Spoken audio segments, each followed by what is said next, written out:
the Blue Nile. It's one of the most important rivers on the entire planet. Hundreds of millions of people rely on this water to survive. Without it, Egypt couldn't exist. Sudan couldn't exist. But unfortunately for them, this river doesn't start in Egypt, nor does it start in Sudan. It starts here, in Ethiopia. And Ethiopia is about to build the biggest dam that Africa has ever seen.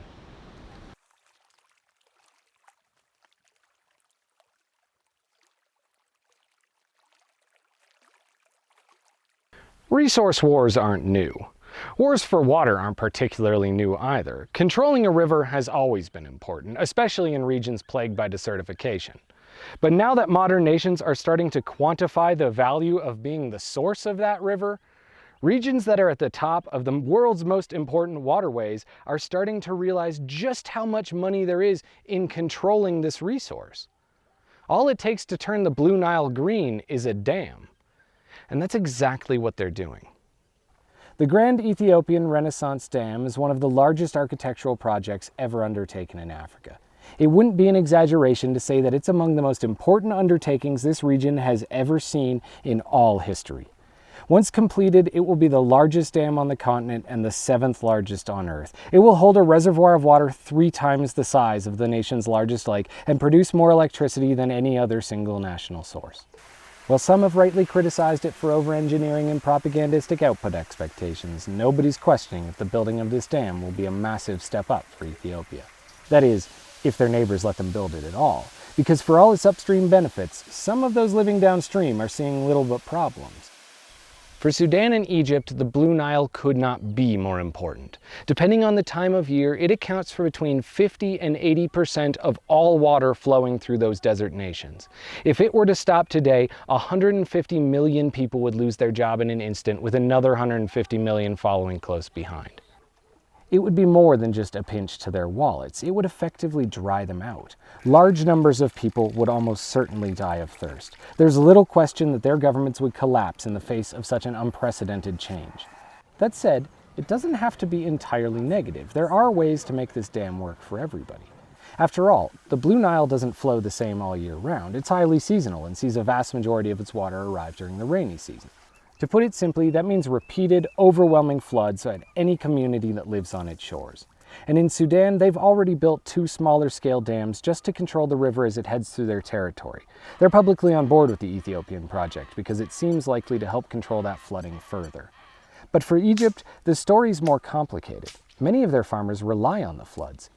Inland farms that only receive water during the bulge have for thousands of years come to count on that natural destructive power to give their crops life. While the cycle may not be perfect, it is a cycle that hundreds of thousands have built their lives around. Even if in the long term it would be safer and more reliable for people living in its wake, in the short term, it can be devastating. So naturally, they're going to fight it, because the important question here is not whether or not Ethiopia should build a dam, but how to deal with a river that crosses international boundaries. This isn't just a problem of the Blue Nile, it's a problem that's repeated around the world, and as water is becoming more scarce, more polluted, and more valuable, upstream nations are finding themselves in tough geopolitical positions. Ethiopia needs electricity. In our first 5 days here, we saw power outages due to brownouts at least 24 times, and that was in the capital. For a country that's trying to change from agriculture to industry, they need all the energy they can get. This dam is Ethiopia's best bet to grow into the future.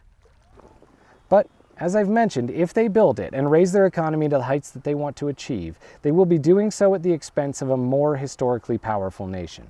Egypt, for all its stumbles over the last few decades, is still a strong regional power. Beyond their theoretical military might, the Suez Canal gives them political muscle over nations an entire world away. There are more countries looking to please Egypt than there are Ethiopia. And in light of this, they aren't just going to let Ethiopia take away their economy to build their own. They aren't going to willingly hand over the keys to their stability to a nation that they can't control. If all it takes in theory to cause a historic flood in Egypt is for Ethiopia to open a single gate, and all it takes to dry them out is to close it, that forces a huge amount of trust between the 2 nations.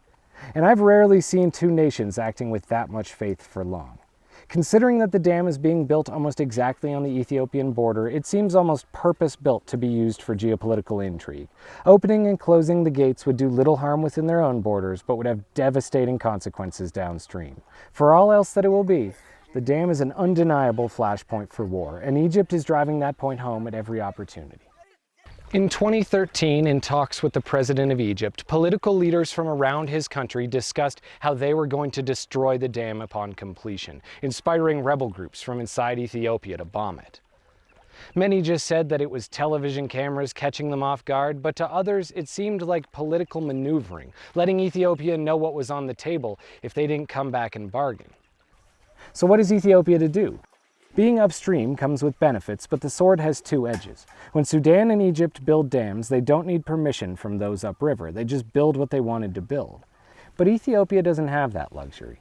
If they fail to manage the resource in a way acceptable to their neighbors, they might wake up one day and watch the continent's most impressive piece of infrastructure floating downstream as a pile of rubble. Deciding who controls a river is more complicated than where it starts and ends, especially when that river is vital to the survival of entire nations. Considering their neighbors have already built dams in their own territories, it would be hard to say that Ethiopia has no right to do the same. But right and reality are not always on the same side. But when push comes to shove, don't be surprised to find that Egypt eventually stops barking and starts to bite. The water wars are beginning. And anyone who has gone without it for a couple days knows that man is not humanity's worst enemy. Thirst is. This is Rare Earth.